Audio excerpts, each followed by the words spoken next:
A exposición Arte en Parella conmemora o centenario de Mercedes Ruibal en compañía de seu marido, da obra do seu marido e compañeiro de vida Agustín Pérez Vellas. Os dous son referentes da pintura galega contemporánea de mediados do século XX.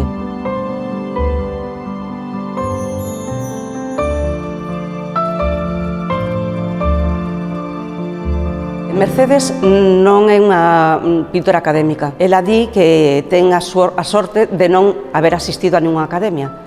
Seu mestre, xa en Bos Aires, era laxeiro. Polo contrario, Agustín sí ten unha formación académica. Agustín estudia arquitectura en Madrid, na Escola de Arquitectos, e el sí coñece o que se está a facer en toda Europa. Tanto Mercedes como Agustín, nas súas primeiras etapas, van a experimentar destas vanguardias artísticas. A Mercedes gustalle moito que é o tema da muller, as rapazas, as mulleres casadeiras, as mulleres casadas por poderes. Bueno, ela, que vai moito a visitar o Museo do Prado, ten moita influencia de Velázquez e de Goya, incluso falan de que ten relación con Romuald.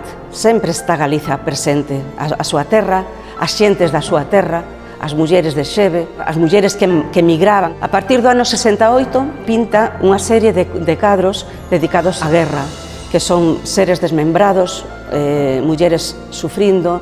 Agustín, que ten unha formación académica, é un gran dibuixante. Agustín empeza xa a pintar co que sería seu plato forte, non? Que son as tinturas negras. A él preocupalle moito o comportamento do home na década que el vive, non?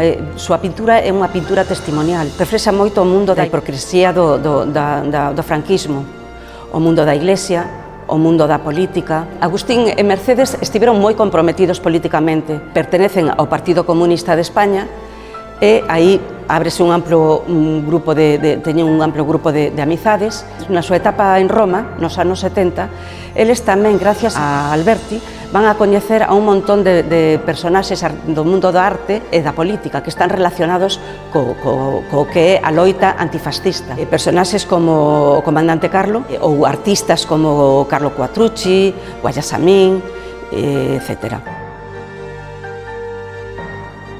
Penso que é importante recuperar estas figuras. Hai que dar a coñecer ás novas xeracións a arte que se facía naqueles tempos, non? Un arte comprometido, un arte de denuncia e testimonial, porque testimonia unha época, non?